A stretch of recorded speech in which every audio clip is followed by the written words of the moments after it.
Goeiedag, en vandag is ons by Johannes 19. In Johannes 19 vers 30 het Jesus mos gesê, dit is klaar. Hy het nie gesê, ek is klaar nie. Hy het gesê, die werk is klaar. In Johannes 19 sien ons 'n koning wat 'n doringkrans dra. Ja, dis Vrydagoggend. Jesus het die hele nag geen slaap gehad nie. Hy sal verraai, verloon, verhoor. En nou staan hy stikkend geslaan voor Pilatus, die Romeinse goewerneur. Pilatus wil hom eintlik loslaat. Hy sê al vir die derde keer aan die skare voor hom, ek vind geen skuld in hom nie. Maar die skare buite skreeu, kruisig hom, kruisig hom. Kan jy dit in jou gees hoor?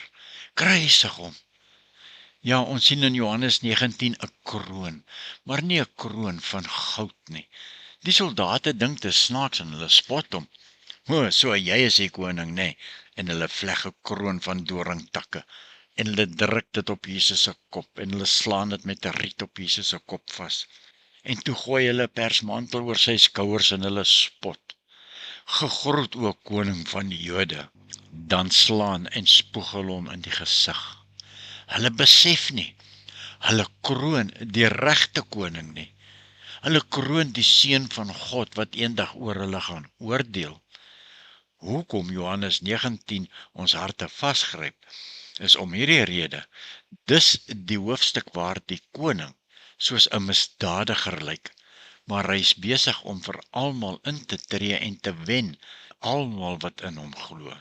Elke sweep, elke doring, elke spyker, elke rietsteek. Jesus kies dit. Hy het in Johannes 18 mos gesê, ek sal die beker drink. Ek sal hierdie bitter beker vir julle ledig. Ek gaan dit drink in julle plek, vir julle en namens julle. En hier drink hy dit nou, tot op die bodem, sodat ek en jy dit nie hoef te doen nie. Kom ons lees nou Johannes 19. Ons lees in Johannes 19 dat Jesus oorgelewer word om gekruisig te word, Hoofstuk 19 vers 1. Toe het Pilatus vir Jesus geneem en hom laat gesel. Die soldate het 'n doringkroon gevleg en dit op sy kop gesit. Hulle het vir hom 'n persmantel aangetrek en herhaaldelik nader na hom toe gekom en gesê, ons groet u o koning van die Jode, en elke keer het hulle hom geklap. Pilatus het toe weer buitentoe gekom en vir die Jode gesê, kyk, ek bring hom vir julle buitentoe, sodat julle kan weet dat ek geen skuld in hom vind nie. Toe het Jesus buitentoe gekom, nog so met die doringkroon en die persmantel aan, en Pilatus sê vir hulle, dit is die mens. Toe die priesterhoofde en die wagte hom sien, skree hulle, kruisig hom, kruisig hom. Vat julle hom en kruisig hom, sê Pilatus daarop vir hulle, want ek vind geen skuld in hom nie. Die Jode sê toe vir hom, ons het 'n wet en volgens die wet moet hy dood, omdat hy hom as die seun van God voorgedoen het. Toe Pilatus dit hoor, het hy nog banger geword. Hy het weer in sy amptswoning ingegaan en vir Jesus gevra, waar kom jy vandaan? Maar Jesus het hom egter nie geantwoord nie. Pilatus sê toe vir hom, praat jy nie met my nie? Weet jy nie dat ek die mag het om jou los te laat, en ook die mag om jou te kruisig nie? En Jesus antwoord hom, u sou geen gesag oor my gehad het, as dit nie van bo aan u gegee was nie. Daarom het hy, wat my aan u uitgelewer het, groter skuld. Hieroor het Pilatus geprobeer om hom los te laat, maar die Jode het geskreeu, as u hom loslaat, is u nie 'n vriend van die keiser nie. Elkeen wat homself as 'n koning voordoen, is in verzet teen die keiser. Toe Pilatus dit hoor, het hy vir Jesus buitentoe gebring en op die regbank gaan sit, op die plek wat klipterras genoem word, in Hebreëus Gabata. Dit was die voorbereiding vir die Paasfees. En dit was omtrent 12 uur die middag. Hy sê toe vir die Jode, hier is julle koning. Maar hulle skreeu, vat hom weg, Gaan kruisig hom. Toe vra Pilatus vir hulle, moet ek julle koning kruisig? Die priesterhoofde antwoord, ons het nie 'n koning nie, ons het net die keiser. Toe het hy hom op hulle versoek oorgelewer om gekruisig te word. En hulle het Jesus weggeneem. Ja, en dan sien ons en kyk ons hoe Jesus gekruisig word, né? Vers 17.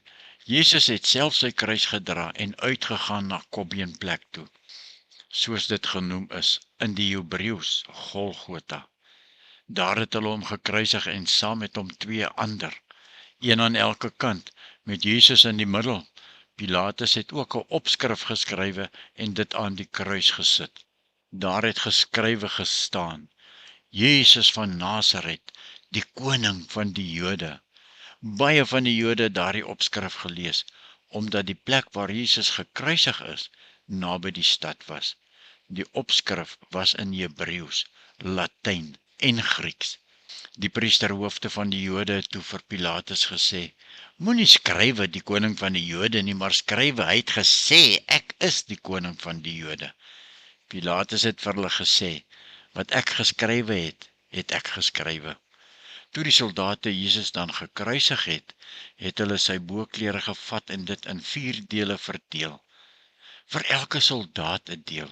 Hulle het ook sy onderkleed gevat. Dit was sonder naad, van bo af in 1 stuk geweef. Hulle sê toe vir mekaar, ons moet dit nie skeur nie, kom ons loot wie dit moet kry. En ja, dit het gebeur sodat die skrif vervul kan word, waar dit sê, hulle het my klere onder mekaar verdeel, en vir my kleed het hulle geloot. Dit is wat die soldate gedoen het. By die kruis van Jesus het ook nog sy moeder, en sy moeder se suster en Maria, die vrou van Klopas, en Maria Magdalena gestaan. Toe Jesus sy moeder sien, en die disipel vir wie hy, Jesus, baie lief was, wat by haar staan, sê Jesus vir haar, daar is u seun. Daarna sê hy vir die disipel, en daar is jou moeder. Van hierdie oomblik af het die disipel haar in sy huis geneem.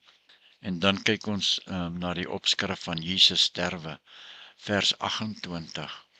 Hierna het Jesus met die wete dat alles klaar volbring is, en sodat die skrif vervul kan word gesê, ek is dors. Daar het 'n kan vol suurwyn gestaan. Die soldate toe 'n spons vol suurwyn op 'n hisoptakkie gesit en dit teen sy mond gehou. Nadat Jesus die suurwyn gekry het, het hy gesê, dit is volbring. Toe het hy sy kop vooroor laat sak en die laaste asem uitgeblaas. En dit was Vrydag, en die Jode wou nie hê dat die liggame op die Sabbatdag aan die kruis moes bly nie, want daardie Sabbatdag was 'n groot dag. Daarom het hulle vir Pilatus gevra, dat die mense wat gekruisig is, se bene gebreek en die liggame weggevat moet word. Toe het die soldate gekom en die bene van die eerste een gebreek, en ook die van die tweede een, wat saam met Jesus gekruisig is. Toe hulle egter by Jesus kom, en sien dat hy al klaar dood is, het hulle nie sy bene gebreek nie. Maar een van die soldate het met 'n spies in sy sy gesteek, en daar het dadelik bloed en water uitgekom. Hy wat dit gesien het, lê daarvan getuienis af, en sy getuienis is waar.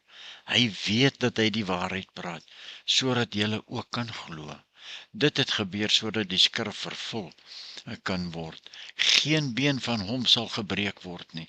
En verder sê die skrif op 'n ander plek, hulle sal hom sien vir wie hulle deurboor het. Jesus word nou begrawe. Vers 38. Hierna het Josef en Arimatea, wat 'n disipel van Jesus was, maar in die geheim, omdat hy vir die Jode bang was, vir Pilatus gevra of hy die liggaam van Jesus mag neem. Pilatus het sy toestemming gegee. Josef het toe gegaan en sy liggaam weggeneem. Nikodemus, wat 'n keer in die nag na Jesus toe gekom het ook gekom en 'n mengsel van omtrent 50 liter mirre en alwyn gebring.